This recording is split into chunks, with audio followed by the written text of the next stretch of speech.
हाँ जी, अस्सलामु अलैकुम। सब लोगों ने हिसाब लगा लिया कि चैप्टर 7 है, फिर जाके देखा कितनी दफ़ा आया है पेपर में, फिर हिसाब लगाया सवाल किस तरह के हैं, तो नज़र आया कि सवाल भी रट्टे वाले आए हुए हैं। देखा ये कि बहुत ज़्यादा दफ़ा आया हुआ भी नहीं, तो खुद ही से इज्तिहाद कर लिया कि इस वक्त जो है ना कोई फ़ायदा नहीं है, तो आज की क्लास छोड़ी जा सकती है। ऐसे जैसे चैप्टर 7 से सवाल आना ही नहीं है। अच्छा, जो मतलब भाई आज क्लास में सिग्निफिकेंट डिग्रीज़ है चैप्टर 7 को लेके, तो जो नहीं आए वो सोच रहे हैं कि चैप्टर 7 आना नहीं है। नहीं, वो ये सोच रहे हैं आना है, लेकिन मैं इस पर इतनी मेहनत क्यों करूं, मैं कम टाइम में घर में तैयार कर लूँगा। तो फिर वो घर में 1.25 घंटे में तैयार करके दिखा दे। प्रॉब्लम ये है कि घर में तो वो डिस्ट्रैक्ट हो रहा होगा, बार बार चीज़ें और भी सोच रहा होगा, कई चीज़ें और करने बैठ जाएगा। इन क्लासेस का एक बहुत बड़ा फ़ायदा ये है कि हम फोर्स्ड इन्वायरमेंट में खामखा ज़बरदस्ती पढ़ाई ज़रूर कर लेते हैं। तो ये एक बहुत बड़ा एज है जो ये क्लासें आपको देने की कोशिश कर रही हैं। तो क्या हम तैयार हैं?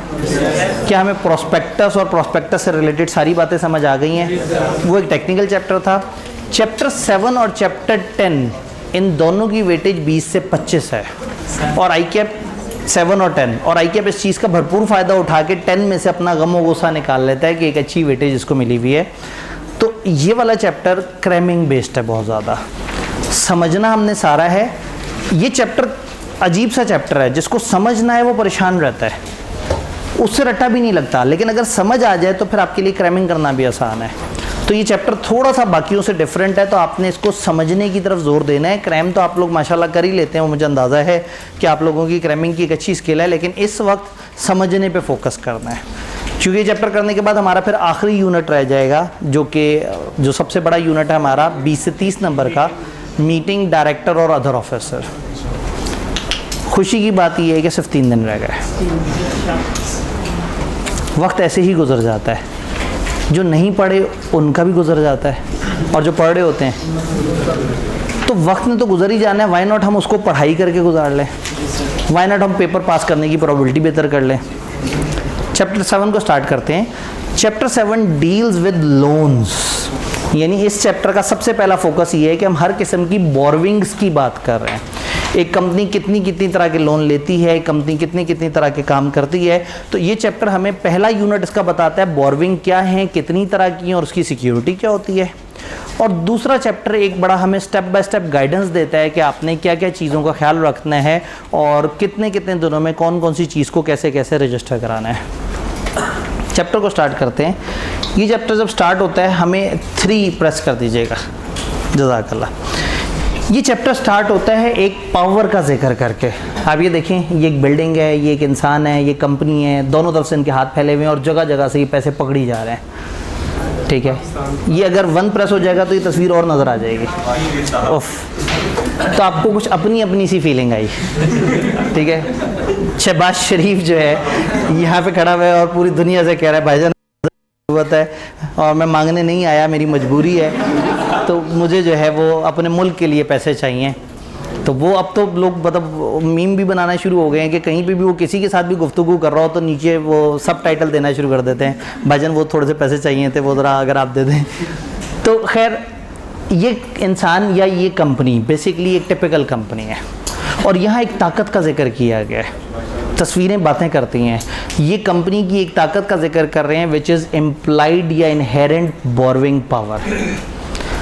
आप अपनी कंपनी के मेमोरेंडम में लिखें या ना लिखें, आप अपने आर्टिकल्स में लिखें या ना लिखें, आप 1 प्रेस कर दीजिएगा, जज़ाकल्लाह। आप मेमोरेंडम में लिखें या ना लिखें, आप आर्टिकल्स में लिखें या ना लिखें, हर कंपनी हमेशा जो पैदा हुई है वो पैदाइशी तौर पे हक रखती है कि वो अगर कभी लोन मांगे तो वो मांग सकती है। Memorandum shall be deemed to contain the power to borrow. Memorandum में खाना समझ के लिखा हुआ है। आप अगर किसी बैंक के पास जाएं और कहें मुझे लोन चाहिए, वो क्या कहता है, मेमोरेंडम दिखाना, लिखा हुआ था, आर्टिकल्स दिखाओ, नहीं लिखा था। तो बैंक ने कहा कहाँ लिखा हुआ है तुम लोन ले सकते हो, आप कहेंगे ध्यान से पढ़ो, लिखा नहीं है लेकिन ऐसा महसूस किया जाएगा कि यहाँ। तो ये सेक्शन कह रहा है कि मेमोरेंडम शैल बी डीम्ड, समझा जाएगा कि you have power to borrow money as loan ले लें, एडवांस ले लें, क्रेडिट ले लें, even this include power to issue security not based on interest. Loan आप इंटरेस्ट वाला भी ले सकते हैं और बगैर इंटरेस्ट वाला भी, मुदारबा, मुशारका, इस तरह के लोन भी ले सकते हैं जिसके ऊपर आप इंटरेस्ट नहीं, आप कुछ और दे रहे हैं। तो हर कंपनी के पास हमेशा बुनियादी तौर पे पावर है, हर कंपनी पैदाइशी हक रखती है कि वो बोरो कर सकती है। और जब वो बोरो करने का हक रखती है तो company having borrowing power has also power कि वो अपनी सिक्योरिटीज, अपने एसेट्स को प्लेज, मॉर्गेज या चार्ज करवा सकते हैं। ये जुमला थोड़ा सा आगे जाके हमें समझ आएगा, इसको हम कैरी फॉरवर्ड कर लेते हैं। हम अभी तक बात कर रहे हैं कि हर कंपनी की पावर है कि किसी भी स्केजुअल बैंक या किसी भी इंस्टीट्यूशन वगैरह से ले सकते हैं loan, even if such power are not included in. तो चैप्टर स्टार्ट होता है एक पावर का जिक्र करके। हर कंपनी के पास हमेशा ये है कि वो बोरो कर सकते, तो कोई बोरो करने से नहीं रोकेगा। डन। दो एक्सेप्शंस है, लॉ खुद रोक सकता है उन्हें, और लॉ ने रोका है एक जगह पे, कल ही पढ़ा है हमने। अगर कमेंसमेंट ऑफ बिजनेस का सर्टिफिकेट नहीं लिया हुआ तो लॉ आपको रोक सकता है। उसके अलावा कंपनी वाले अपने बॉम्ब पे खुद कुल्हाड़ी मार सकते हैं। मेमोरेंडम आर्टिकल में अगर खुद से लिमिटेशन लगा दें कि इससे ऊपर का लोन नहीं लेंगे, या लेकिन इससे बड़ा लोन होगा तो डायरेक्टर्स ले सकते हैं, ले सकते हैं, या इससे ऊपर का लोन होगा तो डायरेक्टर का इख्तियार नहीं है, मेंबर्स आएंगे तो वो लोन लेंगे। तो इसका मतलब है लॉ ने आपको बुनियादी तौर पे पावर दी थी कि आप कभी भी लोन मांगना चाहें तो मेमोरेंडम आर्टिकल में लिखो या ना लिखो, ये आपका हमेशा हक है कि आप लोन ले सकते हैं, और हमेशा ही उस लोन पे सिक्योरिटी आपका हक है। सिक्योरिटी के ऊपर भी हम बात करेंगे, समझ आई। फिर ये बोरोइंग की जो रिस्ट्रिक्शन है वो क्या है? एक है certificate of commencement of business, वो जिन पे वो सर्टिफिकेट वाजिब है, यानी पब्लिक और guarantee limited having share capital, वो बगैर certificate of commencement of business लिए बोरो नहीं कर सकती, ये रिस्ट्रिक्शन। दूसरी रिस्ट्रिक्शन आपके आर्टिकल्स, कंपनी अपनी पावर्स को अपने आर्टिकल्स में रिस्ट्रिक्ट कर सकती है। कंपनी मेंशन कर सकती है कि इस खास लिमिट से ऊपर की अमाउंट जो है वो सिर्फ और सिर्फ तब होगी जब मेंबर्स उसको ओके कर देंगे। अगर डायरेक्टर अपनी अथॉरिटी से बाहर निकलते हैं और बोरोइंग करते हैं तो ऐसी बोरोइंग को हम कहते हैं अल्ट्रा वायर्स बोरोइंग, गैर कानूनी बोरोइंग, इख्तियारात से निकली हुई borrowing. Ultra vires legal word है, लैटिन वर्ड है, इसका मतलब होता है अपनी जुरिस्डिक्शन से बाहर निकल के, अपने इख्तियार से बाहर निकल के। तो अल्ट्रा वायर्स बोरोइंग का मतलब है कि डायरेक्टर ने अपनी पावर्स को मिस यूज़ किया है, उनकी पावर बनती नहीं थी लेकिन उन्होंने फिर भी बोरोइंग कर ली। यहाँ तक कोई कन्फ्यूजन? बोरो करना हर किसी का हक है। दो पाबंदियाँ हैं, कमेंसमेंट ऑफ बिजनेस के सर्टिफिकेट वालों को रोका जा सकता है, और मेमोरेंडम आर्टिकल्स में आप खुद से रिस्ट्रिक्शन लगाना चाहें तो लगा सकते हैं। क्लियर? अगले स्टेप पे जाते हैं। बोरोइंग कितनी तरह की हो सकती है? किताब ने 3 जनरल कैटेगरीज का जिक्र किया। बोरोइंग मशहूर ज़माना है क्रेडिट इंस्टीट्यूशन से, फाइनेंशियल इंस्टीट्यूशन या credit institution, bank, non banking finance कंपनियां, मुदारबा कंपनियां, बहुत सारे इस तरह के सेटअप होते हैं जो आपको लोन देते हैं। तो कमर्शियल इन्वेस्टमेंट बैंक, NBFCs, मुदारबा और डिफरेंट बिजनेस ऑर्गेनाइजेशन, जिनका मकसद है कि वो आपको लोन देते हैं और उसके अगेंस्ट कोई इंटरेस्ट या प्रॉफिट का हिस्सा, अगर वो नॉन इंटरेस्ट बेस्ड है लोन तो प्रॉफिट का हिस्सा मांग लेंगे, और अगर वो इंटरेस्ट बेस्ड है तो एक लोन तो ये है कि आपने कमर्शियल बैंकों वगैरह से ले लिया, फाइनेंशियल इंस्टीट्यूशन से ले लिया, ज़्यादा बेहतर वर्ड। दूसरा अदर सोर्सेज से ले लिया, अपनी कंपनी के बड़ों से ले लिया, स्पॉन्सर से ले लिया, कंट्रोलिंग शेयर होल्डर से ले लिया। नॉर्मली इस पे इंटरेस्ट भी नहीं होता और नॉर्मली इस पे कोई सिक्योरिटी भी नहीं होती। कंपनी पे बुरा वक्त आया, कंपनी का जो सबसे बड़ा शेयर होल्डर था उसने क्या किया, 15 दिन के लिए 15 लाख रुपए दे दिया, कंपनी ने वो टाइम निकाला और उसके 15 लाखों से वापस कर दिए।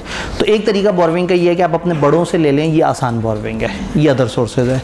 एक ये है कि आप क्रेडिट इंस्टीट्यूशन से ले लें। एक तीसरा तरीका है जनता से ले लें, डिबेंचर्स।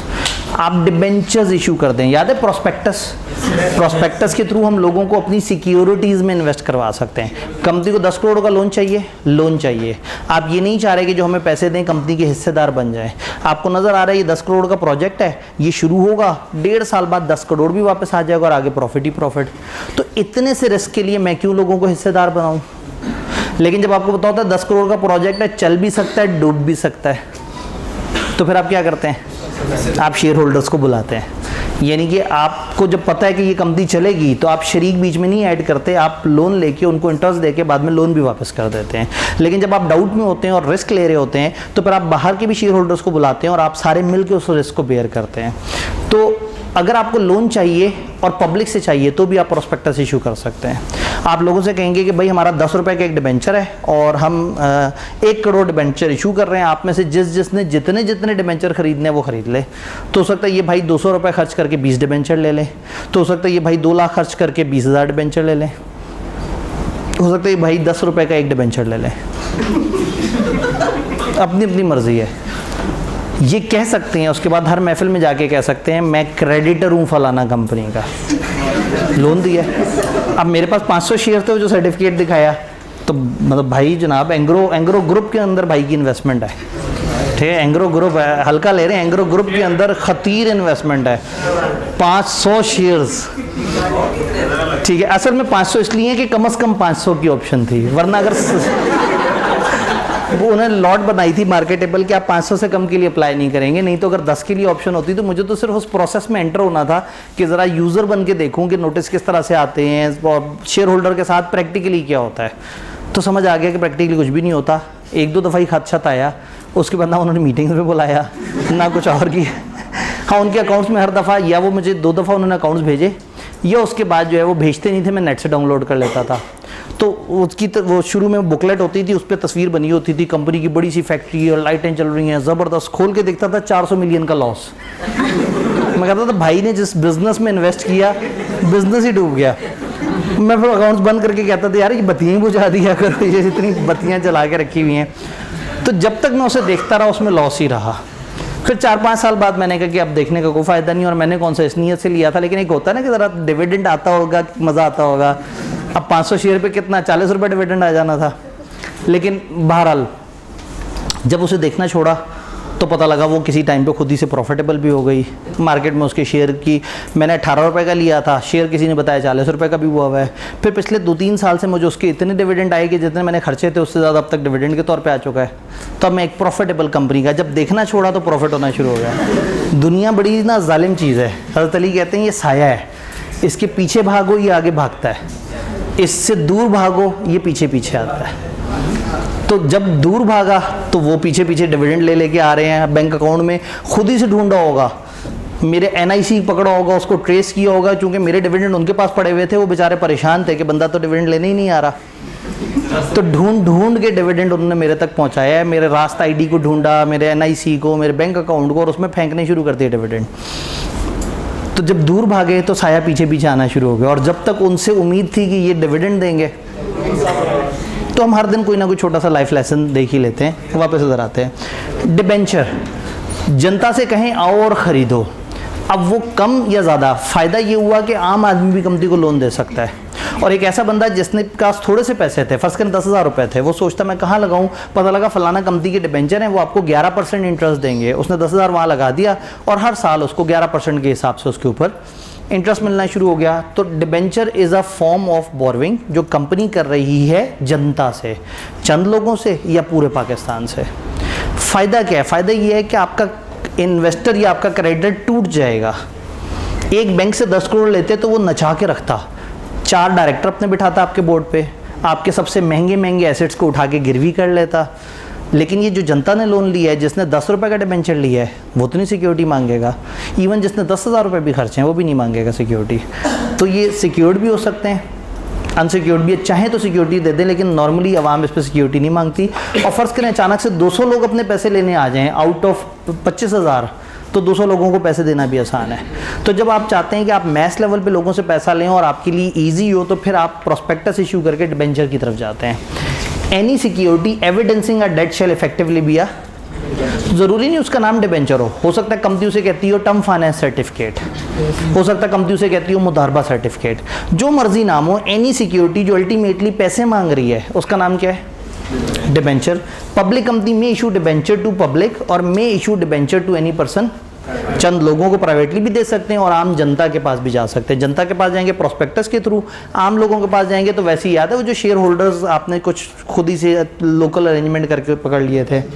डिबेंचर में भी सिक्योर्ड और ये तीनों तरह के लोन समझ आ रहे हैं। अब हमें समझ आ गया बोरविंग पावर, अब हमें समझ आ गया लोन क्या होता है, लोन कितनी तरह का होता है। अब सवाल ये है कि सिक्योरिटी कितनी तरह की होती है। जब आप लोन लेने जाते हैं तो अगले बंदे को कोई तहफ़्फ़ुज़ चाहिए, जिससे आप लोन ले रहे हैं, अगर आप लोन लेके भाग गए तो उसका क्या बनेगा? तो वो आपसे सिक्योरिटी मांगता है। एक तो सिक्योरिटीज़ वर्ड था ना, वो तो शेयर्स डिबेंचर्स को कलेक्टिवली कहते हैं। सिक्योरिटी का मतलब है कि जिससे आप लोन ले रहे हैं वो अपने तहफ़्फ़ुज़ के लिए एहतियातन आपसे कह रहा है कि आप अपना ये एसेट, इसके ऊपर मेरा कोई राइट क्रिएट कर दे। अगर आप कल को भाग गए तो ये एसेट मेरा हो जाए। तो सिक्योरिटी की 3 किस्में, जिसमें सबसे पहले मशहूर ज़माना किस्म है प्लेज। प्लेज एक बड़ी टिपिकल किस्म है जिसमें ज़्यादातर क्या होता है, कुछ कीमती मूवेबल एसेट वो उठा के दे दिया जाता है लेंडर को। ज़्यादातर सबसे ज़्यादा जो चीज़ मशहूर है दैट इज़ सोना। अभी डायग्राम थोड़ी सी ज़रा ब्लर है, एक तो मैंने ओवरऑल ब्लर की हुई है और ऊपर से लाइटिंग भी कम है। तो ये सामने बहुत सारा सोना रखा हुआ है। ये भाई साहब सोने को चेक कर रहे हैं और इनके हाथ में कागज़ है। ये सोना देखने के बाद इन्होंने ये लोन दे देना है इन्हें, और ये सोना बैंक ने अपने पास अपने लॉकर में रख लेना है। इस हरकत को कहते हैं प्लेज, जिसमें आप अपने मूवेबल एसेट की फिजिकल पोजीशन दे देते हैं लेंडर के पास। तो इन्होंने, खातून ने सोना इन्हें दिया हुआ है, इन्होंने उनको लोन दे दिया। जब ये आके लोन वापस कर देंगी तो ये अपना सोना वापस ले लेंगे।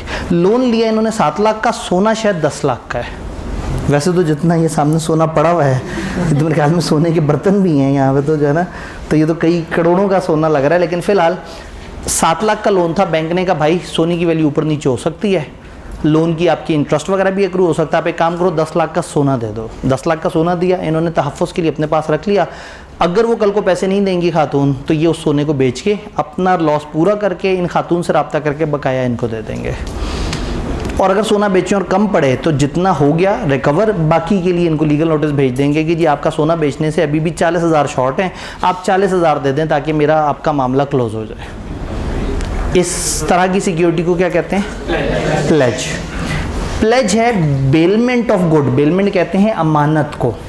बेलमेंट ऑफ गुड्स यानी कि चीज़ों को अमानत के तौर पे एज सिक्योरिटी रखवा दें for repayment of a debt और परफॉर्मेंस ऑफ अ प्रॉमिस। ये जो सिक्योरिटी है 2 वजह से होती है। या तो आप कहते हैं कि हाँ भाई तुम मेरे पैसे वापस करोगे, और समटाइम सिक्योरिटी इसलिए होती है कि आप दूसरे से कहते हैं कि तुम अपना काम पूरा करके दोगे।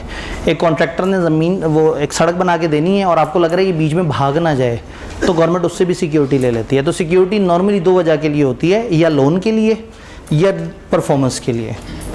इस चैप्टर में हमारा फोकस क्या है? लोन। लेकिन क्या करें, डेफिनेशन में जगह जगह परफॉर्मेंस ऑफ प्रॉमिस का जिक्र भी होगा, क्योंकि डेफिनेशन तो ओवरऑल है ना। तो जब भी गुड्स को, एसेट्स को सिक्योरिटी के तौर पर रखवाया जाएगा तो ये क्या कहलाएगा? प्लेज। इसकी अगर आसान सी डिस्क्रिप्शन देखें तो मूवेबल एसेट की जब फिजिकल पोजीशन लेंडर को दे दी जाएगी तो वो बन जाएगा प्लेज। प्लेज हमें समझ आ गया। अब जब प्लेज समझ आ गया जी, मूवेबल में अब सवाल ये है कि व्हीकल क्या मूवेबल में काउंट होगा या नहीं होगा, डिपेंड करता है। अगर आपने अपनी गाड़ी एग्जैक्टली उनके पास ही खड़ी कर दी, उनके गोदाम में रखवा दी, लॉक करके चले गए और उन्होंने उसकी पोजीशन आपसे फिजिकली ले ली, तो आप उस पर भी प्लेज क्रिएट कर सकते हैं। लेकिन नॉर्मली क्या होता है कि जो बड़े साइज़ के एसेट्स होते हैं इस पर हम किसी और तरफ जाते हैं, जैसे अभी मैं जिक्र करूँगा। तो प्लेज में हमने क्या किया, एग्जांपल देखी कि खातून जो है वो 7 लाख का लोन लेने के लिए 10 लाख का सोना उन्होंने वहाँ पे रखवा दिया। सेकंड कैटेगरी, बैंक के पास गया एक बंदा, उसने कहा जी मुझे लोन चाहिए 3 करोड़। बैंक ने कहा काम करो 5 करोड़ का सोना ला के रखवा दो हमारे पास। अब 5 करोड़ का सोना नॉर्मली लोगों के पास नहीं पड़ा हुआ होता, तो उसने कहा जी सोना तो नहीं है मेरे पास 5 करोड़ का। तो बैंक ने कहा कोई ऐसा बड़ा एसेट है जो 5 करोड़ का हो? उसने याद किया तो उसने कहा हाँ मेरा एक एसेट है, एक ख़ास जगह पड़ा हुआ है, एक काम करें आप मेरे साथ कुछ बंदे भेजें। एक ट्रक लेके वो पहुंचे उस बंदे के डिफेंस के प्लॉट के पास, वो था 5 करोड़ का। इन सब ने उस प्लॉट को खोदा, वहाँ से ट्रक में डाला और उसको ले गए बैंक के पास कि भाई ये 5 करोड़ का मेरा प्लॉट आप क्या कर लें, प्लेज कर लें। तो बैंक तो सर फोड़ेगा उसका, कहेगा यार ये प्लेज वाली चीज़ थोड़ी है। एक बात समझ आ गई, जो मूवेबल एसेट है जो वाकई ही मूव हो खवाया जा सकता है उस पर तो आप कर लेते हैं प्लेज। लेकिन अगर इस तरह का एसेट हो जिसमें उस एसेट की अपनी वर्थ से ज़्यादा उसके कागज़ की वर्थ है, या ज़मीन के केस में इसका कागज़ इंपॉर्टेंट था ना, ले जाएंगे मॉर्गेज की तरफ। आप एक कागज़ जो कि उस घर की मलकियत को शो कर रहा है, उस कागज़ को मॉर्गेज कर देंगे बैंक के पास। बैंकर चेंज हो गया क्योंकि बंदा है ना। तो ये एग्रीमेंट जो है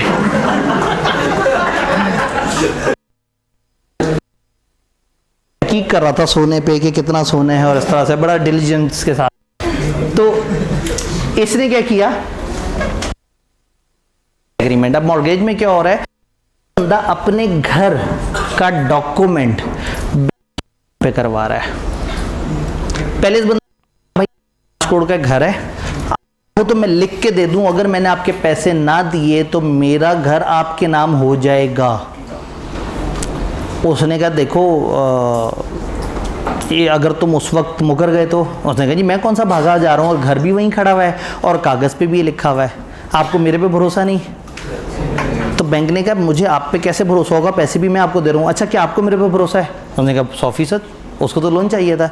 अगर चलो एक काम करते हैं, इसको रिवर्स कर लेते हैं, मैं आपको लोन दे देता हूँ, ये घर आप मेरे नाम पे कर दो, और लिख लेते हैं कि अगर आपने लोन वापस कर दिया तो ये घर आपके नाम पे वापस हो जाएगा।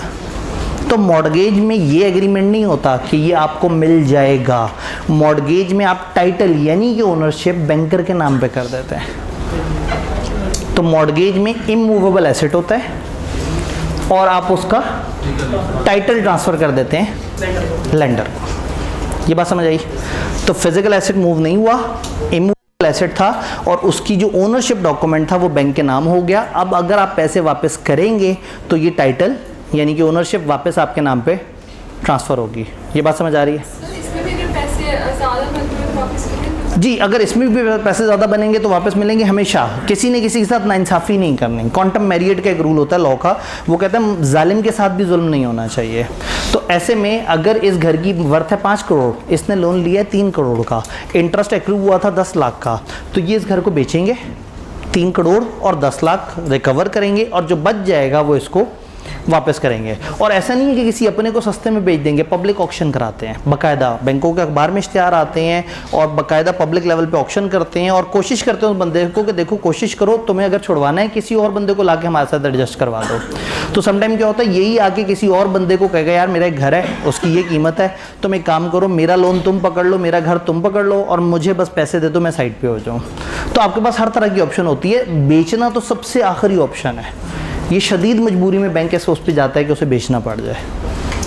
तो ये मॉर्गेज हो गया। कागज़ों में ये इसके नाम पे यूज़ ये कर रहा है, सब्सटेंस ओवर फॉर्म। कानूनी ओनरशिप इसके पास है लेकिन फिजिकल ओनरशिप कागज़ पे कुछ भी तय किया जा सकता है। ये भी तय किया जा सकता है कि जब तक ये घर मॉर्गेज हुआ हुआ, बैंक हैज़ द राइट कि वो उसको किराए पे दे सकता है। बट पाकिस्तान में हमारी ये रिवायत नहीं होती। पाकिस्तान में आप जिस घर में रह रहे होते हैं आप उसी को मॉर्गेज करा देते हैं। तो दिस इज़ अलाउड कि ये घर जो मर्ज़ी यूज़ करे लेकिन ओनरशिप होगी इनके नाम पे। तो किताब ने बड़े फ़ख्र से डेफिनेशन दी मॉर्गेज की, एन इंटरेस्ट और लियन क्रिएटेड ऑन द प्रॉपर्टी और एसेट्स ऑफ अ कंपनी और एनी ऑफ इट्स अंडरटेकिंग और बोथ हैज सिक्योरिटी। ये डेफिनेशन बाद ना बच्चे हो गए परेशान और आईकेप को लगा कि ये हमने एक ऐसी डेफिनेशन दे दी है जो समझ किसी को आ नहीं रही। कंपनीज एक्ट में ये डेफिनेशन है। तो उन्होंने कहा चलें एक काम करते हैं, हम आपको एक अल्टरनेट डेफिनेशन दे देते हैं। ये तो बहुत ज़्यादा फीकी हुई है, इसके लिए लाइट हमें 1 भी ऑफ़ करनी पड़ेगी, 2 भी ऑफ़ करनी पड़ जाएगी अनफॉर्चुनेटली। 2 भी कर दें बेहतर होगा ये, नहीं तो कोई मसला नहीं, इसको मैं अभी एडिट कर देता हूँ। लेकिन माउस नहीं चल रहा था, माउस नहीं चल रहा। अल्टरनेट डेफिनेशन वो क्या है, मैं पढ़ के सुना देता हूँ। ये लिखा हुआ है अल्टरनेट डेफिनेशन ऑफ मॉर्गेज। ये कानून है transfer of property act 1882, companies act नहीं है ये।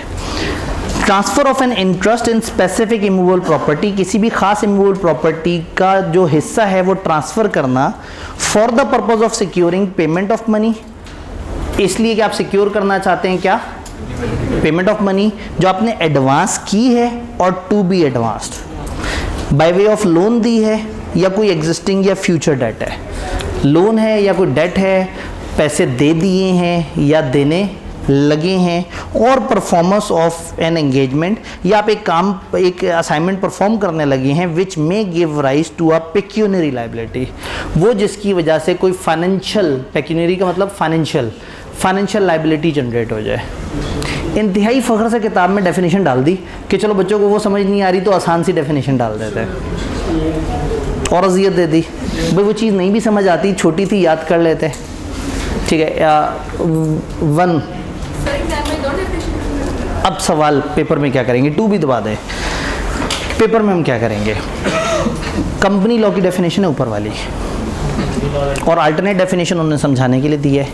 अब पता नहीं एग्जामिनर का क्या मूड है, पता नहीं वो जो समझाने के लिए एक अल्टरनेट डेफिनेशन है, पता नहीं उसके दिल में ये तो नहीं कि बच्चे को यही लिखनी चाहिए, लेकिन कानूनी तौर पे ऊपर वाली डेफिनेशन तो ये तो सबने याद कर लेनी है। और आप में से वो जिसके सारा पूरा कंपनी लॉ खत्म हो जाए, अच्छी तरह से तैयार हो जाए, और उसके सिर्फ टेबल ए के कंटेंट दोहराने वाले रहते हो, उससे पहले ये कर लें।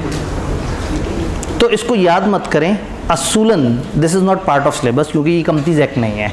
उन्होंने समझाने के लिए अल्टरनेट डेफिनेशन दी है, लेकिन मैं डर जाता हूँ तो एहतियातन मैंने वो चीज़ भी यहाँ पे आपको बता दी है। बट आइडियली अगर आपने वो रट्टा मारा हुआ है तो उम्मीद है 99.976% चांस है कि आप सेफ है।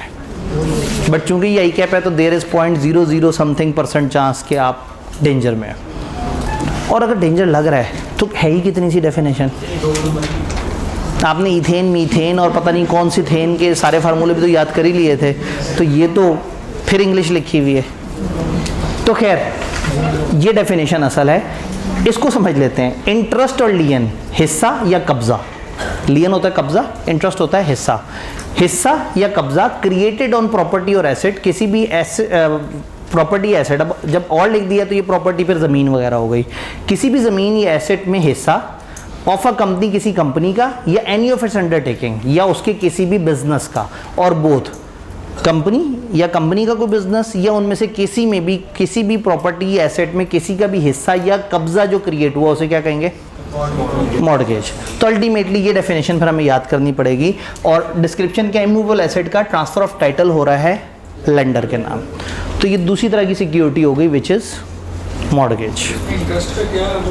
इंटरेस्ट का मतलब है, इंटरेस्ट कहते हैं किसी के हिस्से को, जैसे पार्टनरशिप में आपने पढ़ा होगा बीलो में कि आप अपने इंटरेस्ट को ट्रांसफ़र कर सकते हैं, ट्रांसफर ऑफ इंटरेस्ट। तो इंटरेस्ट का मतलब होता है उस ओनरशिप में आपका हिस्सा। तो ये इंटरेस्ट सूद वाला इंटरेस्ट नहीं है, ये आपके हिस्से वाला ओनरशिप वाला इंटरेस्ट है। तो यूँ समझें कि ओनरशिप या कब्ज़ा किसी का अगर आप क्रिएट करवा के दे रहे हैं तो उसकी बात हो रही है।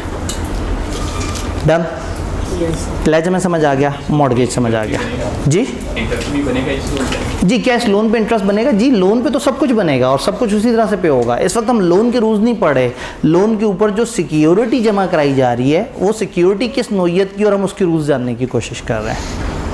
डन। फिर आती है सिक्योरिटी की एक तीसरी किस्म। कुछ ऐसे बिजनेसेस होते हैं जिनके पास कुछ मूवेबल या इमूवेबल एसेट पड़े होते हैं, लेकिन वो उसकी ओनरशिप डॉक्यूमेंट बैंक के नाम पे नहीं ट्रांसफ़र कर रहे होते और ना ही वो फिज़िकली वो एसेट जमा करा रहे होते हैं। इसकी बेस्ट एग्जांपल हमारी तरह का इदारा हो सकता है कि इदारे के अंदर 4-5 करोड़ के एसेट्स पड़े हुए हैं, लेकिन हम ये प्लेज नहीं करा सकते, नहीं तो हम काम कैसे करेंगे? हम ये एसीज तो उठा के नहीं दे सकते, हम जनरेटर उठा के नहीं दे सकते, तो हम ये एसेट्स इस्तेमाल कर रहे हैं और इन एसेट्स का हम ओनरशिप भी बैंक के नाम पे ट्रांसफ़र नहीं करना चाह रहे। तो एक ऑप्शन ये है कि हम एसेट इस्तेमाल करते रहें और बैंक का चार्ज क्रिएट कर लें, बैंक का चार्ज क्रिएट कर दें, कि एग्रीमेंट कर लें कि देखो अगर हमने तुम्हारे पैसे ना दिए तो हमारे ये एसेट तुम बेच सकते हो। अभी एसेट हम इस्तेमाल कर रहे हैं, अगर हमने तुम्हारे पैसे ना दिए तो ये एसेट तुम्हारे हो जाएंगे। कंसिडर करें मेट्रो, सुपरस्टार या इस तरह के मुख्तलिफ तरह के जो हमारे सुपर स्टोर्स हैं, इसमें क्या होता है, इनके पास करोड़ों का माल पड़ा हुआ है, लेकिन वो माल बेचते हैं तो कमाते हैं। तो एक बैंक से जाके उन्होंने कहा 4 करोड़ का लोन चाहिए, बैंक ने कहा सिक्योरिटी क्या, उन्होंने कहा कि हमारे प्रेमिसेस में देखो 10 करोड़ से ऊपर का स्टॉक पड़ा हुआ है, अगर हमने आपके पैसे ना दिए तो इनमें से कोई सा 4 करोड़ का स्टॉक उठा के आप ले जा सकते हैं। तो ये चार्ज होता है। चार्ज में ना आप एसेट फिजिकली देते हैं ना आप नाम पे उनके कर देते हैं, लेकिन एक हक दे देते हैं उन्हें कि अगर आपने पैसे ना दिए तो वो आके ना सिर्फ एसेट ले जा भी सकते हैं बल्कि अपने नाम पे ट्रांसफ़र भी कर सकते हैं। टिपिकली ऐसा होता है इंपोर्ट्स वगैरह के टाइम पे, जब आप बाहर से अपना माल मंगवा रहे होते हैं बहुत सारा, तो वो आके किसी गोदाम में आके ठहरता है, तो जिससे आपने लोन लिया होता है, वो जो बाहर से माल आ रहा है आपने लोन देना होता है, लोन क्लियर करना होता है, और माल उठाना होता है, तो वहाँ पे क्या होता है, बैंक का एक मुकद्दम आके खड़ा हो जाता है, एक नुमाइंदा जिसको इंग्लिश उर्दू दोनों ज़बानों में मुकद्दम कहते हैं। वो सारे स्टॉक का चार्ज संभाल लेता है, और जब जब आप जितने पैसे देते जाते हैं उतना स्टॉक आप वहाँ से निकलवाते चले जाते हैं। तो टेक्निकली ये गोदाम तो आपका किराया आप दे रहे हैं, लेकिन आप जितना स्टॉक यहाँ पे मौजूद है वो तब निकलवाएंगे जब आप उतनी पेमेंट कर दें। एट एनी गिवन टाइम आपका आउटस्टैंडिंग बैलेंस ऑफ लोन और जो अमाउंट ऑफ स्टॉक है इसमें डिफरेंस नहीं होना चाहिए उस तरह का। स्टॉक हमेशा ज़्यादा होना चाहिए और आउटस्टैंडिंग अमाउंट ऑफ लोन हमेशा कम होना चाहिए। इसमें फिर फर्दर 2 कैटेगरीज आ जाती हैं, फिक्स स्टॉक, फिक्स चार्ज या फ्लोटिंग। फिक्स में क्या होगा कि मैं बैंक वालों से कहूँगा देखिए अगर हमने आपके पैसे ना दिए तो रूम नंबर 4 में लगे हुए ये 5 AC जो इस कंपनी के जिनका ये नंबर है, मॉडल नंबर ये है, मेक नंबर ये है, सीरियल नंबर ये है, ये वाले 5 AC, और वो जो बाहर फलाना परकिन कंपनी का उस तरह का जो जनरेटर है जिसमें उस तरह का इंजन जिसके ये डिस्क्रिप्शन और ये स्पेसिफिकेशन और ये कागज़ है, ये मैं चार्ज करा रहा हूँ। तो कल को अगर मैं पैसे नहीं दूंगा तो ये वो फिक्स्ड एसेट हैं जो वो ले जाने का हक रखते हैं। और फ्लोटिंग चार्ज का मतलब है कि मैं उनसे कह दूं हमारे कोई से भी AC, तो फ्लोटिंग कैटेगरी ऑफ एसेट्स पे होता है नॉर्मली स्टॉक, और फिक्स्ड आइडेंटिफाइड आइटम्स पे होता है। बात समझ आ रही है? पुराने ज़माने में किताब में एक चीज़ होती थी जो अब हमारी किताब में नहीं है, दैट वाज कि अगर वाइंडिंग अप होगी तो जिसका फिक्स चार्ज है वो तो फ़ौरन से आके पहले अपना एसेट ले जाएगा, लेकिन जिसका फ्लोटिंग है उसको फ़ौरन से राइट नहीं मिलेगा, पहले वो एसेट्स बेचेंगे, फिर देखेंगे किन किन लोगों को कितने पैसे देने हैं, और फिर प्रो रेटा बेसिस पे आपको मिल जाएगा। तो पुराने ज़माने में ये कॉन्सेप्ट हम डिस्कस करते थे, लेकिन अगर अभी भी आपको किसी पुरानी किताब के किसी पुराने एडिशन में नज़र आ जाए तो कन्फ्यूज़ नहीं होना। अब हमें सिर्फ फिक्स्ड और फ्लोटिंग चार्ज का डिफरेंस पता होना चाहिए। इंग्लिश पढ़ते हैं किताब से। Security for repayment for payment of a debt और other obligation that does not pass title of property, जो उसकी ओनरशिप ट्रांसफ़र नहीं कर रहा और ना ही आज की डेट में any right to its possession, ना आज उसको पोजेशन का हक दे रहा है और ना आज उसको टाइटल ट्रांसफ़र कर रहा है। The person to whom the charge is given, उस बंदे को जिसको चार्ज दिया ना आज उसको आप ओनरशिप दे रहे हैं, ना आज आप उसको पोजेशन दे रहे हैं। तो ये डेफिनेशन थोड़ी आसान हो गई। मूवेबल एसेट भी हो सकता है, इमूवेबल भी हो सकता है। एक राइट जिसमें आप कह देते हैं कि तुम पोजेशन ले सकते हो in event of company's default to pay the loan. और इसमें फिर वही वाली बात कि 2 तरह की कैटेगरी क्या है, फिक्स्ड और floating charge. The charge which is created on identified asset like specific land, building, specific plant, specific जो चंद डिफाइंड डेफिनेट चीज़ों को होगा वो क्या कहलाएगा, फिक्स्ड चार्ज। और the charge created over class of assets, पूरी category which changes over time, for example debtors, for example stock, for example company का पूरा बिजनेस। तो ये फ्लोटिंग में कैटेगरी डिफाइंड होगी और फिक्स्ड में एसेट डिफाइंड होगा। यहाँ तक लोन और लोन से रिलेटेड सिक्योरिटी या इससे रिलेटेड कोई सवाल लाइट ऑन कर दीजिएगा ज़रा, जज़ाकल्लाह। क्या चीज़, क्या डेटर पे मॉर्गेज क्रिएट हो सकता है? नहीं, डेटर पे चार्ज क्रिएट होता है। ये मूवेबल किस्म का अजीब सा एसेट है तो इसकी उस तरह की ओनरशिप डॉक्यूमेंट नहीं होता। हाँ, तो मॉर्गेज नॉर्मली ऐसे एसेट्स पे होता है जिनका एक ओनरशिप बाकायदा डॉक्यूमेंट होता है, एक इनवॉइस होती है, एक रसीद होती है जो हक देती है कि हाँ जिसके पास ये रसीद हो ये चीज़ उसकी है। जी क्लियर? चलें आगे। अब आगे एक बड़ी मज़े की डिस्कशन है, समझ आ जाए तो बहुत फ्लो में जाएगी और नहीं समझ आएगी तो कुछ नहीं समझ आएगी। तो क्या हम समझने के लिए तैयार हैं? सबसे पहले तो अगला पोर्शन शुरू होता है एक घटिया सी लिस्ट से जिसको रट्टा मारना है, एक लिस्ट ऑफ थिंग जिसका मॉर्गेज या चार्ज रजिस्टर कराना ज़रूरी है। अब उससे पहले थोड़ा सा समझते हैं, शायद 7-8-10 मिनट में हमें समझ आ जाए तो फिर हम इंग्लिश अच्छी तरह से समझ सकते हैं। समझना क्या है? समझना ये है कि मॉर्गेज या चार्ज में ख़तरा क्या है। चैप्टर का नाम क्या है? Pledge, mortgages and charges? नहीं, मॉर्गेजेस एंड चार्जेस, क्योंकि लॉ को टेंशन मॉर्गेजेस और चार्जेस से, प्लेज से टेंशन नहीं है। लेंडर के लिए सबसे पसंदीदा चीज़ है प्लेज। भला क्यों? हाथ में चीज़ पड़ी हुई, आराम से बेच देंगे। मॉर्गेज में फिर नाम है, फिर उसको ऑक्शन होगी, फिर लीगल मसलों मसाइल और मुश्किल में पड़ जाएंगे। और चार्ज में तो जाना पड़ेगा, कब्ज़ा करना पड़ेगा, बदमाशी करनी पड़ेगी, चीज़ें उठा के लेके आनी पड़ेंगी, एक सीन क्रिएट करना पड़ेगा। तो सबसे आसान क्या है? प्लेज। दूसरा, प्लेज में धोखा नहीं हो सकता। जो सोना मेरे पास रखवा के गया वो सोना किसी और के पास नहीं रखवा सकता, लेकिन जो ज़मीन का कागज़ मेरे नाम पे करके गया हो सकता है पटवारी से सेटिंग करके उसी ज़मीन का एक और कागज़ क्रिएट करके किसी और के नाम पे भी कर दिया हो। बात समझ रहे हैं? और ये पटवारी नून लीग का फॉलोअर नहीं है। पटवारी जो है उसको कहते हैं जो ज़मीनों के रिकॉर्ड्स वगैरह को आपस में सेटल कर रहा होता है। तो कहने का मतलब ये है कि मॉर्गेज में बेईमानी हो सकती है। अच्छा, चार्ज में कितनी मज़ेदार बेईमानी हो सकती है। बैंक को लाके मेट्रो ने दिखाया कि देखो हमारे पास 10 करोड़ का स्टॉक पड़ा। उन्होंने कहा हाँ पड़ा हुआ तो है, 4 करोड़ लोन दे दो। उन्होंने कहा ये लो। फिर दूसरे बैंक के पास गए, उनको बुला के कहा देखो स्टॉक कितना पड़ा हुआ है, 10 करोड़ का, 4 करोड़ का लोन दे दोगे? ये पकड़ें जी। 10 करोड़ का स्टॉक दिखा के 15 बैंकों से लोन ले लिया। तो चार्ज में इस तरह की 2 नंबरी हो सकती है। मॉर्गेज में लोग डॉक्यूमेंटेशन में खेल सकते हैं, लेकिन सबसे सिक्योर क्या है? प्लेज में ऐसा नहीं हो सकता। तो प्लेज को साइड पे रख दें तो मॉर्गेजेस एंड चार्जेस को लेके ना लॉ सीरियस है। लॉ ये चाहता है कि इस तरह के मसले ना हो। तो लॉ ने एक बड़ा मज़ेदार काम किया, एक सेंट्रल डाटाबेस बना दिया जिसको प्रैक्टिकल ज़बान में CIB कहते हैं, लेकिन हमारी किताब की ज़बान में इसे रजिस्ट्रार कहते हैं। गवर्नमेंट का ना एक डाटाबेस है CIB, credit information bureau. Pakistan में जितनी भी कंपनियां हैं, जितने भी इंडिविजुअल्स हैं, उन्होंने आज तक जितने भी लोन लिए हैं, उस पर जितनी भी सिक्योरिटीज़ हैं, उनके जो भी बैलेंसेस हैं, वो सब उसमें आ रहा है। अगर आप में से कुछ लोन लेने जाएगा तो बैंक से कहेगा मुझे लोन चाहिए, वो कहेंगे ज़रा ID बताएं। वो आपका ID उस CIB में डालेंगे ये देखने के लिए कि आपने कभी पहले लोन तो नहीं लिया, अगर लिया है तो क्या पेंडिंग तो नहीं, कहीं डिफ़ॉल्ट में तो नहीं, आउटस्टैंडिंग बैलेंस कितना है। तो हर बंदे का एक पूरा रिकॉर्ड बन रहा होता है। सेम गोज़ विद कंपनियों का पूरा रिकॉर्ड बन रहा होता है। इस डाटाबेस को हम कहते हैं CIB, और ये स्टेट बैंक इसको रेगुलेट करता है। तो कंपनी लॉ ने अपनी ज़बान में उसको समझाया कि there must be a registrar of mortgages and charges, जो मॉर्गेजेस एंड चार्जेस का रिकॉर्ड रखेगा सारा का सारा, which can be a person, which can be a software, which can be a portal. अब करना क्या होगा? कंपनियों को उन्होंने कह दिया कि जब भी कोई लोन लेगा और लोन के ऊपर सिक्योरिटी क्रिएट होगी, ये सिक्योरिटी तब तक इफेक्टिव नहीं मानी जाएगी जब तक आप इसको रजिस्टर ना करा दें।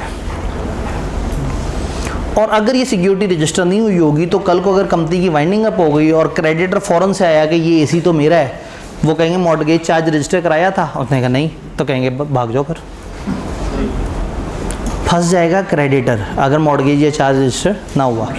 तो कंपनी को डराने के बजाय उसको डरा दिया जिसने पैसे देने हैं। तो अब वो क्या कहता है? वो कहता है भाई पहले ये ज़रा डॉक्यूमेंट रजिस्टर कराओ, जब रजिस्टर करा के आके मुझे कागज़ दिखाओगे तो मैं तुम्हें पैसे दूंगा।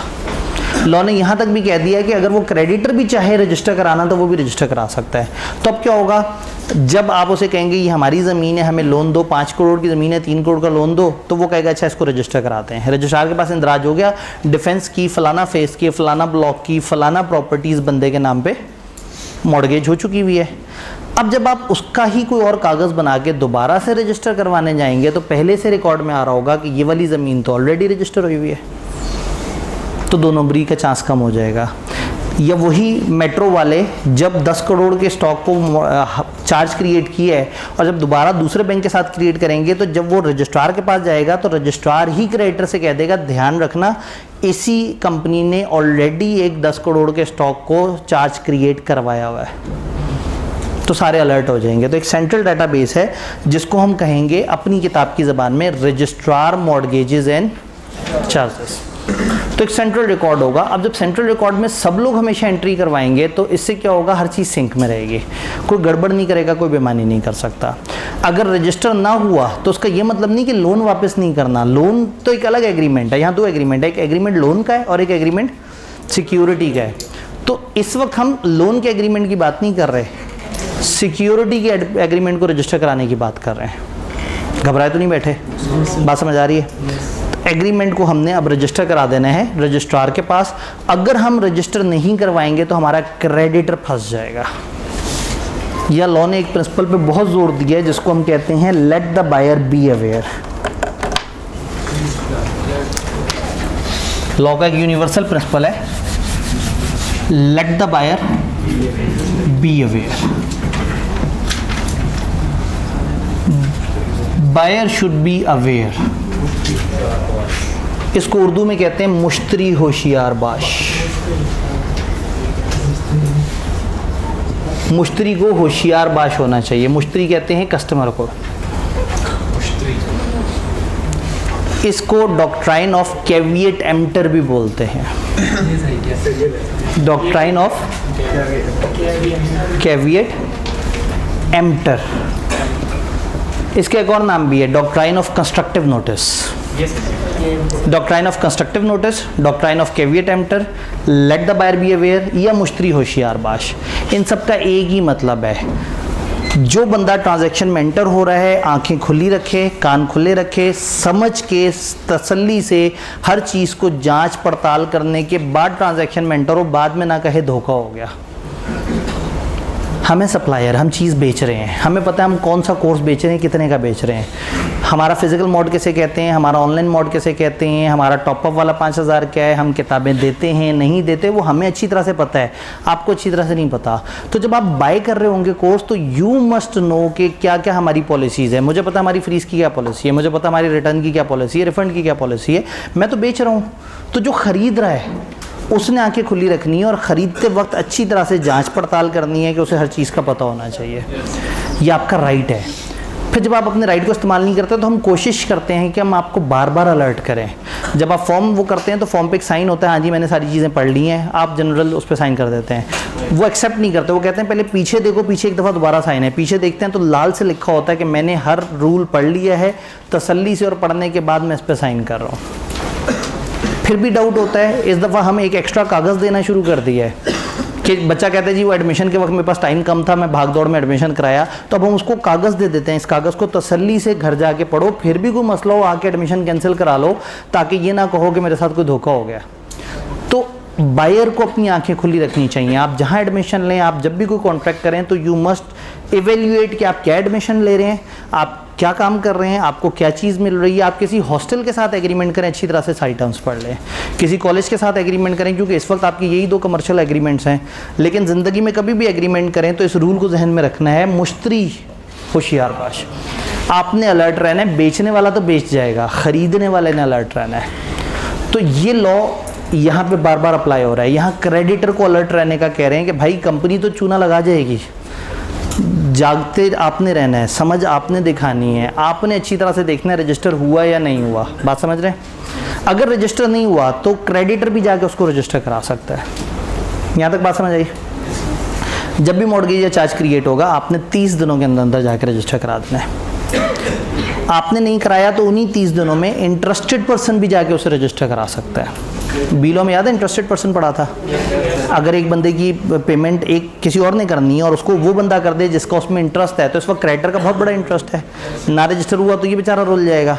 वो पेमेंट कर दे तो आपको याद है अगर एक बंदा दूसरे के बिहाफ पेमेंट कर दे तो क्या होता था, कौसाई कॉन्ट्रैक्ट वो उससे पैसे मांग लेता था। तो यहाँ क्रेडिटर हमसे पैसे मांग सकता है। अच्छा, फिर कल को दोनों पार्टीज आपस में बैठे, सिक्योरिटी मज़ीद ऐड हुई या लोन के अंदर कोई प्लस माइनस हुआ, कोई तरमीम हुई, मॉडिफिकेशन बनी, वो कागज़ जब मॉडिफाई हुआ है सिक्योरिटी का तो मॉडिफिकेशन के 30 डेज़ के अंदर अंदर रजिस्टर करा दें। 30 डेज़ आपने ध्यान में रखना है। मॉर्गेज चार्ज क्रिएट हो तो भी 30 डेज़ में रजिस्टर कराएं, आप नहीं तो क्रेडिटर वो भी 30 डेज़ में रजिस्टर कराए। अगर कोई मॉडिफिकेशन हुई है, कोई तरमीम हुई है बाहमी रजामंदी से, तो भी 30 डेज़ में रजिस्टर कराएं। आपका मॉर्गेज पाकिस्तान में है या पाकिस्तान से बाहर, आपने 30 डेज़ में रजिस्टर कराना है। अगर तो पाकिस्तान में ज़मीन भी पाकिस्तान में है, यानी कि प्रॉपर्टी भी पाकिस्तान में है और वो कागज़ भी पाकिस्तान में क्रिएट हुआ है, तो क्या करें, 30 डेज़ में रजिस्टर कराएं। अगर कागज़ पाकिस्तान में है और प्रॉपर्टी बाहर है, फॉर एग्जांपल पाकिस्तान में एक बैंक कहता है मुझे श्रीलंका की प्रॉपर्टी पे मॉर्गेज क्रिएट कर दें, क्रिएट पाकिस्तान में हुआ है तो क्रिएशन के 30 दिन में जमा कराना होगा पाकिस्तानी अथॉरिटीज़ को। फिर उस मुल्क में देखना होगा कि क्या उस मुल्क में भी कोई रजिस्टर कराने की रिक्वायरमेंट अगर है तो फिर उसे भी फॉलो करना होगा।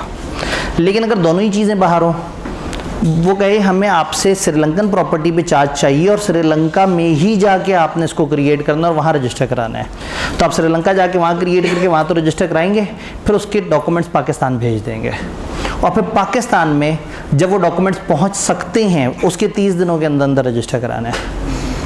मैंने जुमला कहा है जब वो डॉक्यूमेंट्स, ये नहीं कहा जब वो डॉक्यूमेंट्स पहुँच जाएँ। अगर लॉ कह देता ना डॉक्यूमेंट्स पहुँच जाएँ तो लोग 5 साल बाद डॉक्यूमेंट भेजते। तो डॉक्यूमेंट क्रिएट होने के बाद अगर श्रीलंका से पाकिस्तान बहुत ही स्लो तरीके से भेजें तो 18 दिन अगर लग जाते हैं तो 18 दिन के आगे से 30 दिन की गिनती शुरू हो जाएगी। तो जिस दिन क्रिएट हुआ है प्लस 18 उतने दिनों का मार्जिन जब वो पहुंच सकता है, प्लस 30 डेज़ में उसको पाकिस्तान में रजिस्टर होना है। ये बात समझ आई? कंपनी ने किसी से ऑलरेडी मॉर्गेज हुई प्रॉपर्टी खरीदी, वो पहले से मॉर्गेज थी, लेकिन जिससे ख़रीदी वो इंसान है, और इंसान ने कंपनी लॉ नहीं फॉलो करना था। और हम कौन है? कंपनी। और कंपनी क्या करती है? कंपनी लॉ फॉलो करती है। तो अब हम क्या करेंगे, जब हमने चीज़ मॉर्गेज हुई परचेज़ की है, तो अब हम पे वाजिब है कि हम परचेज़ के 30 दिनों में क्या कराएं? रजिस्टर करवा लें। आपने हमेशा ये 30 दिन जहन में रखने हैं। फ़र्ज़ करें हमने बीच में पेमेंट कर दी, हमारा मॉर्गेज क्रिएट हुआ था 3 करोड़ का, सिक्योरिटी थी 5 करोड़ की सिक्योरिटी थी, 3 करोड़ का लोन था, हमने 2 करोड़ पे कर दिया। हम चाहेंगे कि कल को जब भी हमारे डॉक्यूमेंट, जब भी हमारी CIB रिपोर्ट जनरेट हो, तो उसमें लिखा नजर आए इन्होंने 1 करोड़ देना है। हमने पेमेंट कर दी, हमारे ज़िम्मे है, किसको बताएं? रजिस्ट्रार को। कितने दिनों में? 30 दिनों में। 30 दिनों में रजिस्ट्रार को बता देंगे भाई हम पेमेंट कर चुके, या पूरी पेमेंट कर चुके उसे सेटिस्फेक्शन कहते हैं, या पार्ट पेमेंट कर दी उसे पेमेंट कहते हैं। रजिस्ट्रार तो हमारी बात पे फ़ौरन मान जाएगा, या पूछेगा किसी से? किसे पूछेगा? क्रेडिटर से, लेंडर से। उसको ख़त लिखेगा, उसको कहेगा 14 दिनों में जवाब दो। अभी तक इस पूरे चैप्टर में मैं पहली दफ़ा 30 दिन के अलावा कुछ बोला है। तो जब जब भी हमने रजिस्ट्रार से रब्ता करना है 30 दिन है।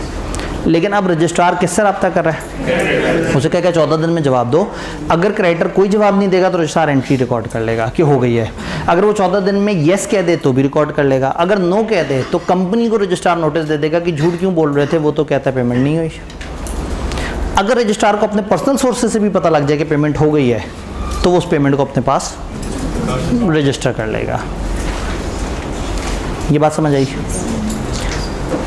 फ़र्ज़ करें आपसे गफलत हो गई, मॉर्गेज चार्ज क्रिएट हुआ, 30 दिन गुजर गए, आपने उसको रजिस्टर नहीं किया।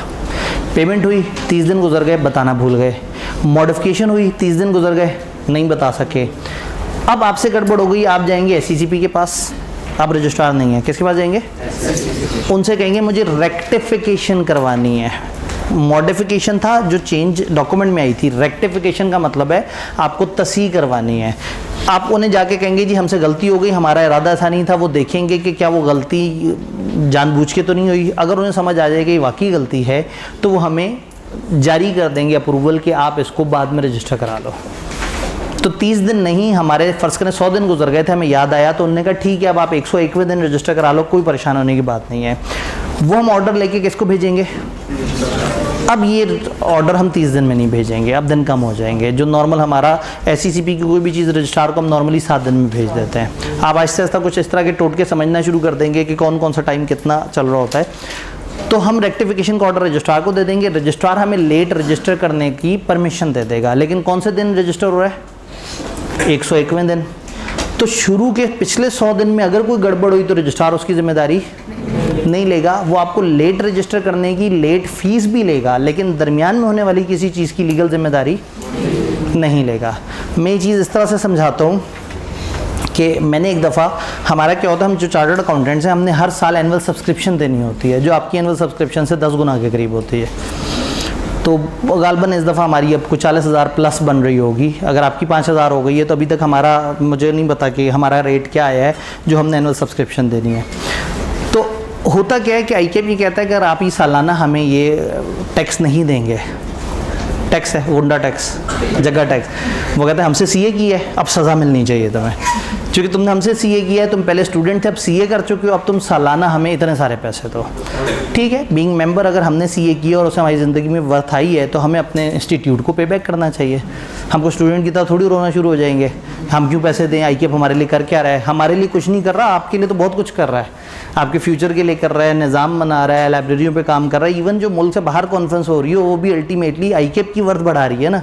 उसका भी असल बेनिफिशियरी कौन है? आप लोग हैं। हम लोग तो पढ़ा रहे हैं, हमें क्या फ़ायदा होना उस सारी चीज़ से? और हमें फ़ायदा होता कि हमें ये कॉलेज खोलने देते थे बगैर पैसे लिए, तो हमें तो कॉलेज के भी पैसे देने पड़ते हैं। फिर हम अगर MS ऑफिस कराएं उसके भी पैसे देने पड़ते हैं, PP कराएं उसके भी पैसे देने पड़ते हैं। तो हमें तो हर साल 5-1 लाख रुपया देना पड़ता है ICAP को।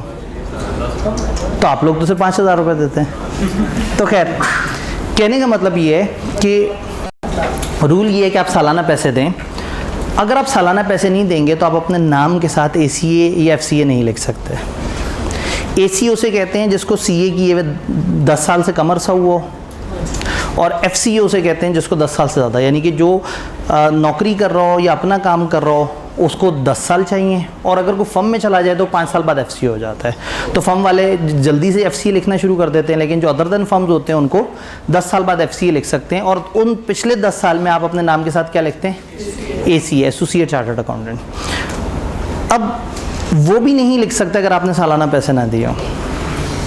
और जब आपके 10 साल पूरे होंगे तो आप एलिजिबल होंगे कि आप मज़ीद ज़्यादा पैसे देना शुरू कर दें और नाम के साथ क्या लिख लें, ताकि आप ज़रा मोतबर हो जाएं, ज़रा नाम से बड़ी बड़ी फीलिंग आए। तो हुआ ये कि 1 साल 30 जून आया और उसके बाद हमारी पेमेंट की डेडलाइन होती है अगस्त एंड तक। तो अगस्त एंड पे कहीं इनकी वेबसाइट वगैरह हैंग हो रही थी और उसमें काफ़ी मसले आ रहे होते हैं आखिरी दिन। आपको पता है, मैं भी आप ही लोगों से गुजर के आया हूँ, तो आप लोग भी आखिरी दिन पेमेंट करते हैं, तो मैं भी वैसा ही होऊंगा। प्रॉब्लम आ रहा था। बहरहाल मैंने पेमेंट की, उन्होंने कहा सक्सेसफुल, मुबारक हो, ज़बरदस्त। मैं हैप्पी हो गया, मैंने कहा जी पेमेंट प्रोसेस हो गई, मैं ईजी हो गया। कुछ महीने बाद एक मेल आई कि भाई आपकी अभी तक पेमेंट नहीं आई। मैंने कहा जी बात कर रहे हैं, चलो ईजी होकर बैठूंगा, एविडेंस देखूंगा, अपने बैंक स्टेटमेंट से उनको भेज दूंगा, कहूँगा यार क्या बात करते हो, मैंने तो आखिरी दिन जमा करा दी थी। 7-8 महीने गुजर गए, देखा ही नहीं। तो फिर एक दिन एहसास हुआ, फिर शायद उनकी मेल आई या शायद घर पे भी खत आया कि वो आप डिफ़ॉल्टर हैं, आप खबीस आदमी हैं, आप क्यों नहीं पैसे देते। और जो है ना, ऐसा नहीं था, लेकिन कहने का मतलब है जैसे वो नहीं होता, आप अपने मकरूज से पैसे मांगते हैं कि भाई तुमने पैसे नहीं दिए, तुम कैसे आदमी हो। तो उन्होंने ख़त भेजा कि भाईजान को खुदा का खौफ करें, आप अगर अपने नाम के साथ एसीए लिख रहे हैं तो आप नहीं लिख सकते क्योंकि आपने पैसे नहीं दिए हुए। मैंने देखा, जब हिसाब किताब लगाया, उनसे पूछा तो पता लगा वो पेमेंट उस दिन प्रोसेस हुई नहीं थी, जिसका नोटिफिकेशन आ गया। मैंने उनसे कहा जी अच्छा जी अब मैं पेमेंट करना चाहता हूँ। उन्होंने कहा ऐसे थोड़ी होगा, आप चूँकि पेमेंट लेट कर रहे हैं तब आप 5.5 या पता नहीं इतने हज़ार ऊपर जमा कराएं। मैं कहा चलें ठीक है, वो भी जमा कराए। जब जमा कराए तो उन्होंने कहा कि आपने जिस दौरान जमा नहीं कराए थे, आप उस दौरान मेंबर काउंट नहीं हो रहे थे। तो वो जो आपके 10 साल की गिनती है, अब लेट पेमेंट हुई, लेट पेमेंट की मैंने रेक्टिफिकेशन करवाई, रेक्टिफिकेशन का जुर्माना भी भरा, बट उसका ये मतलब है कि मैंने जिस दिन अब दोबारा से पेमेंट की वो वाला दिन काउंट होगा, जो दरमियान में जिस टाइम पे मैं डिफ़ॉल्ट में था वो काउंट नहीं होगा। और जिस वक्त मैंने सीए किया था उस टाइम भी मुझे कोई जल्दी नहीं थी अपने नाम के साथ एसीए लिखने की, मैं तो अपनी ज़िंदगी में खुश था। वो तो किसी ने कह दिया भाईजान इतने महीने हो गए, तो मैं क्वालिफाई किए हुए, तो नाम के साथ अगर एसीए तुम्हारे कॉलेज वाले लगा रहे हैं तो पैसे तो भरो आई कैप के। तो मैंने उस टाइम भी बड़ा लेट करवाया था। तो मुझे क्वालिफाई किए 11 साल हो चुके हैं, लेकिन मैं अभी तक एसी हूँ कि जी ये जो है ना वो।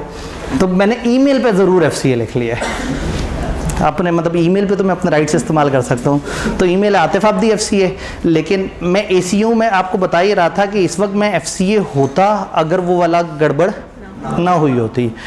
कहने का मतलब है कि लेट रजिस्ट्रेशन अलाउ कर देंगे, but it will not affect उससे पीछे जो गड़बड़ हुई है वो रेक्टिफाई नहीं होगी। आपको उस दिन से आगे राइट्स देना शुरू कर देंगे, लेकिन पीछे जो गड़बड़ हुई है वो आप ही के ज़िम्मे, वो आपको उसमें कोई प्रोटेक्शन नहीं देंगे।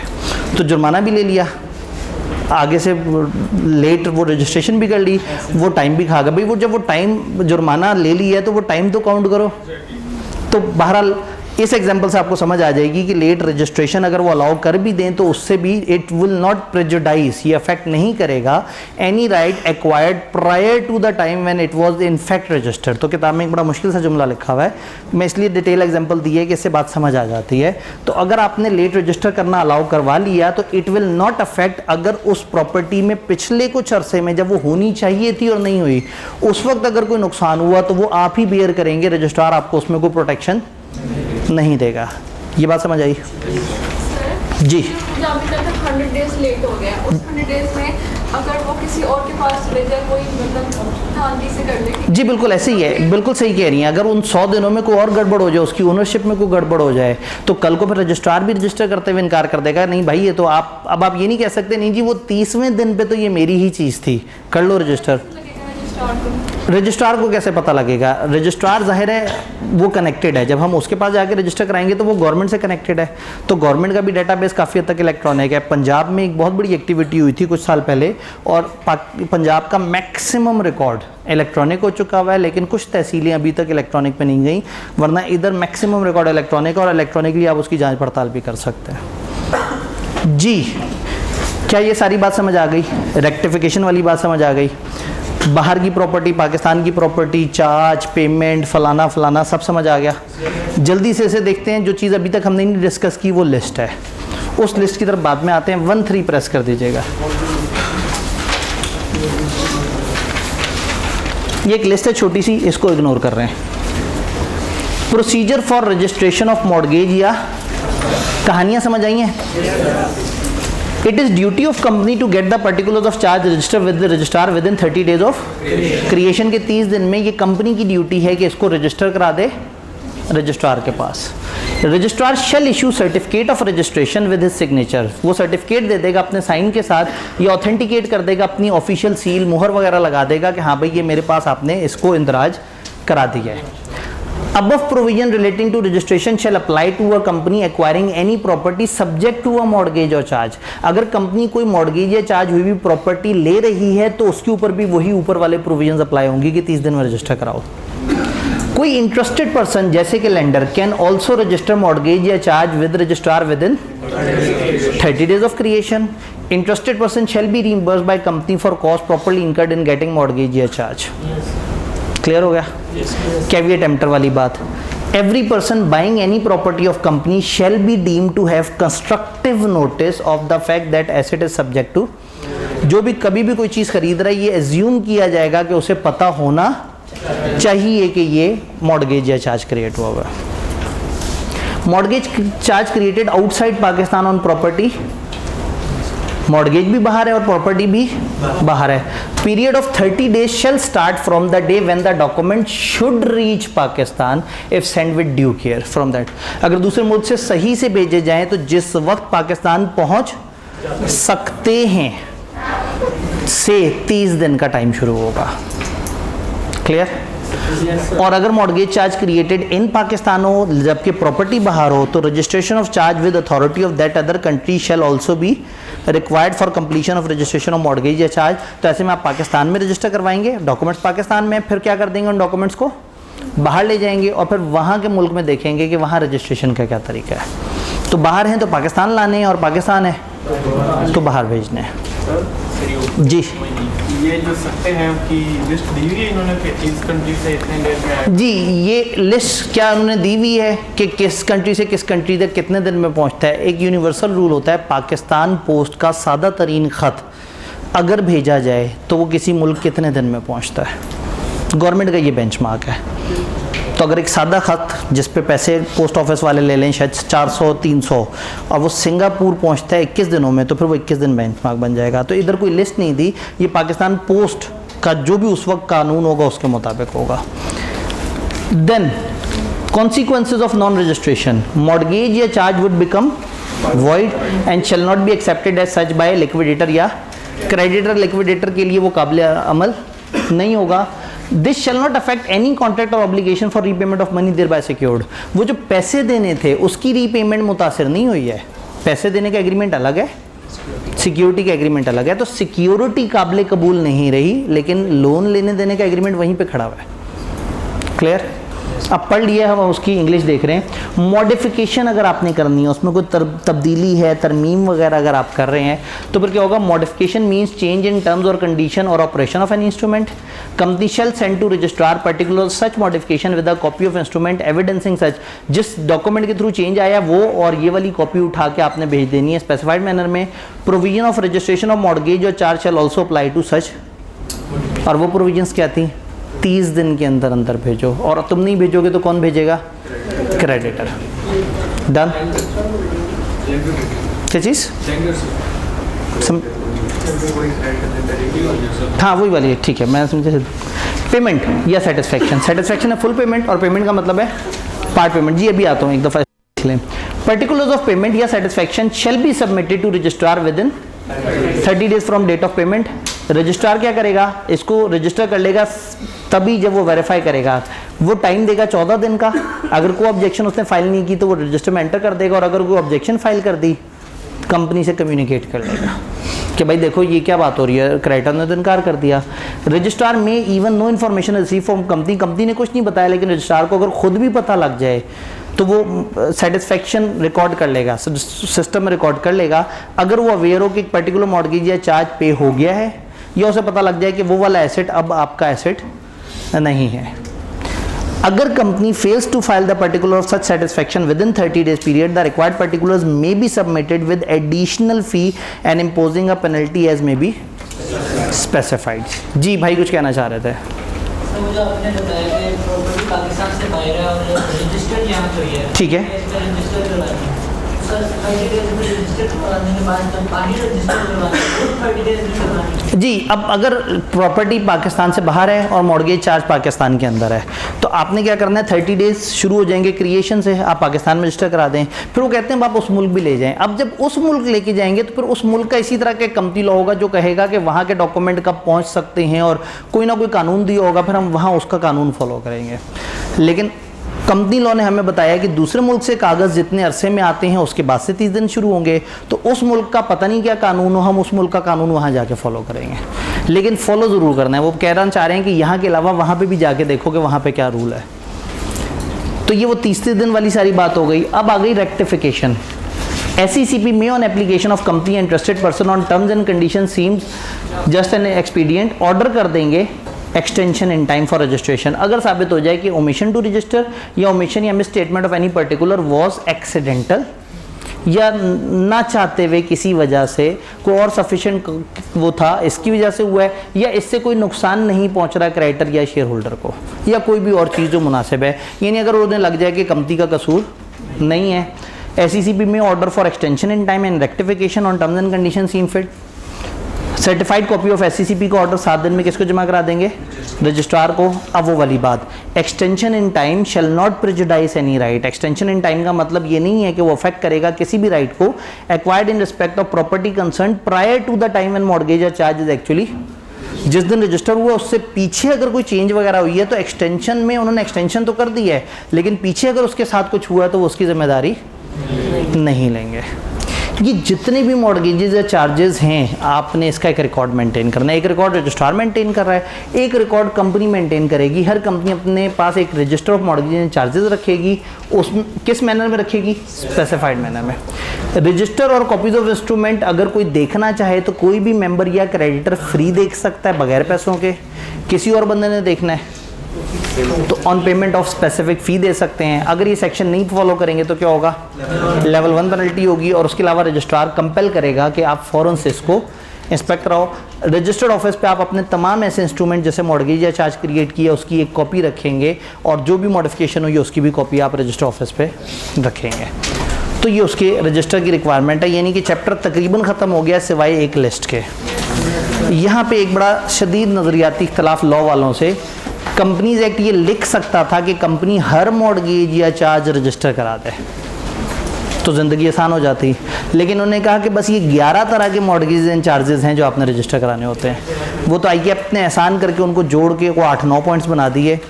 तो अब एक लिस्ट ऑफ एसेट है जिसको रट्टा मारना है कि ये हैं वो मॉर्गेज या चार्ज जो रजिस्टर कराने होते हैं। तो हम अपने रट्टे की तरफ आते हैं। एक छोटी सी लिस्ट मासूम सी, R2 भी ऑफ कर दें, जज़ाकल्लाह। फॉलोइंग मॉर्गेज एंड चार्जेस हैं जो अगर रजिस्टर ना कराए तो आपको कॉन्सिक्वेंसेस करने पड़ेंगे। इसका मतलब है इन्होंने ये नहीं कहा कि सारे तरह के मॉर्गेज एंड चार्जेस, हालांकि वो लिख देते तो भी सीधा था क्योंकि इसमें सारे ही तरह के एसेट्स उन्होंने कवर कर दिए हैं। लेकिन IKEAP बहादुर को भी अच्छा लग रहा है कि आपको कोई लिस्ट तो रट्टा मारने के लिए चाहिए, और इस चैप्टर में उन्होंने पूछा हुआ भी है 2-3 दफ़ा, तो उन्होंने हया भी बिल्कुल भी नहीं की। तो कोई बात नहीं, छोटा सा सिलेबस है, याद कर लेंगे, क्या जाता है। बच्चों का हासा सा निकल गया कुछ। Following mortgage and charges including pledges must be register. जब भी किसी भी इमूवेबल प्रॉपर्टी पे क्रिएट होगा, जहां मर्जी सिचुएट करती हो, जितना मर्जी आपका उसमें हिस्सा हो, यानी इमूवेबल प्रॉपर्टी को आपने हमेशा रजिस्टर कराना है। फिर अगर आप कोई भी डिबेंचर को इशू करने के लिए कोई भी क्रिएट करते हैं, कोई भी एसेट वगैरह, तो उसको हमेशा रजिस्टर कराना ज़रूरी होगा। जो बुक डेट्स हैं यानी कि डेटर्स, उनको रजिस्टर कराना ज़रूरी होगा। अंडरटेकिंग बिजनेस को कहते हैं, कंपनी का बिजनेस या कंपनी का कोई भी एसेट इंक्लूडिंग कंपनी का, अगर इस पे होगा तो रजिस्टर कराना है। अब उन्होंने सोचा अपना स्टॉक तो पूरा हो गया, अब दूर चले गए। शिप, अगर एक समंदर में आते हुए बहरी जहाज़ में आपका माल आ रहा है और any share in a ship, aircraft और शेयर इन, तो समुद्री रास्ते से आता हुआ सामान, हवाई रास्ते से आता हुआ सामान, अगर वो भी आ रहा है, उन्होंने सोचा कहीं मिस ना हो जाए तो वो भी शामिल कर दिया। फिर गुडविल या कोई भी इंटेलेक्चुअल प्रॉपर्टी, इंटेलेक्चुअल कहते हैं जो दिमाग वाली चीज़ें हैं, जो आपके इस तरह के सॉफ्ट एसेट्स होते हैं जिनकी अपनी एक वर्थ होती है। और गुडविल तो मेरे ख्याल में आप लोगों को पता ही है, यानी आपके इंटेंजिबल्स पे। फिर सोचा कुछ रह ना गया हो तो उन्हें कह दिया any movable property. Any movable भी कवर हो गई, इमूवेबल भी कवर हो गई, सॉफ्ट भी कवर हो गए, समंदर बहरी जहाज़ वाले रास्ते भी कवर हो गए, हवाई जहाज़ वाले रास्ते भी कवर हो गए, पूरा बिजनेस भी कवर हो गया, सारा स्टॉक भी कवर हो गया, दूर बैठे डेटर्स भी कवर हो गए, इंटेंजिबल्स भी कवर हो गए। Agreement for issue of any instrument in nature of redeemable capital, अगर काबिल वापसी कैपिटल कोई है उसके ऊपर भी अगर कुछ हुआ है तो वो भी। फिर कंडीशनल सेल एग्रीमेंट यानी lease financing, hire purchase. Accounting की ज़बान में एक ऑपरेटिंग लीज होती है और एक फाइनेंस लीज होती है। लॉ ऑपरेटिंग लीज को लीज कहता है और फाइनेंशियल लीज को हायर परचेज कहता है। हायर परचेज जिसमें आगे जाके आप उसको पहले हायर करते हैं बाद में परचेज करते हैं। हायर मतलब किराए पे लेते हैं। फिर तो ऑपरेटिंग लीज हो, फाइनेंशियल लीज हो, सेल एंड लीज बैक हो, जिसमें टाइटल आप रिटेन कर रहे हैं, जिससे आप एक्वायर कर रहे हैं कोई भी मशीनरी, इक्विपमेंट या किसी भी किस्म के गुड्स। तो जब ये कंपनीज एक्ट अपडेट हो रहा था तो बीइंग मेंबर ICAP हम लोग जो वहाँ पे गए थे उस मीटिंग में, तो हमने बहुत एहतजाज किया था कि इस सेक्शन को सीधा कर दो, लिख दो हर मॉर्गेज या चार्ज रजिस्टर कराना है, नहीं तो फिर हमें वो एसेट बता दो जो इसमें नज़र नहीं आ रहे। लेकिन बहरहाल उन्होंने कहा जी ये चूँकि फ़लाना मुल्क के लॉ में ऐसे ही लिखा हुआ है तो ये ऐसे ही रहेगा। तो ये अनफॉर्चुनेटली एक लंबी चौड़ी लिस्ट है। किताब को एंड पे याद आया कि पाकिस्तान में एक और प्रैक्टिस भी है। आप किसी को लोन देते हैं तो आप उसे कहते हैं भाई मुझे इसकी सिक्योरिटी चाहिए, वो आपको एक चेक लिख के दे देता है फ्यूचर डेट का कि पैसे ना दूं तो ये चेक है, आप चेक कैश करवा लीजिएगा, बाउंस हो जाए तो आप मेरे नाकाबिले ज़मानत गिरफ्तारी वारंट जारी कर सकते हैं। तो पाकिस्तान में चेक एक सिक्योरिटी के मोड के तौर पे इस्तेमाल होता है। इन्होंने कहा भाई ये नेगोशिएबल इंस्ट्रूमेंट को हम लोग काउंट नहीं करेंगे। If a negotiable instrument has been given to secure payment of any debt, deposit of instrument shall not be treated as a mortgage और charge on those book debts. उन debts पे इस instrument का जमा होना किसी भी किस्म का कोई मॉर्गेज या चार्ज क्रिएट नहीं समझा जाएगा। लाइट्स अगर ऑन कर दें तो basically this was all about chapter 7। अगर समझ आ जाए तो बहुत आसान है, लेकिन जब आप बगैर समझे इसे रटा मारने की कोशिश करेंगे तो उलझन में रहेंगे। तो आप में से कुछ लोगों ने शायद इससे पहले कुछ टकरें मारी हों इस चैप्टर को बगैर समझे, तो वो परेशान ज़रूर रहे होंगे। कोशिश कीजिएगा कि जो आज वाली समझ है इस समय पढ़ेंगे तो समझ भी आएगा, याद भी जल्दी होगा और पेपर में रिटेन भी रहेगा। तो इंशाअल्लाह ताला मिलते हैं, 3 मज़ीद दिन रह गए। अपना ख्याल रखिएगा, दवाइयाँ वक्त पे लेते रहिएगा।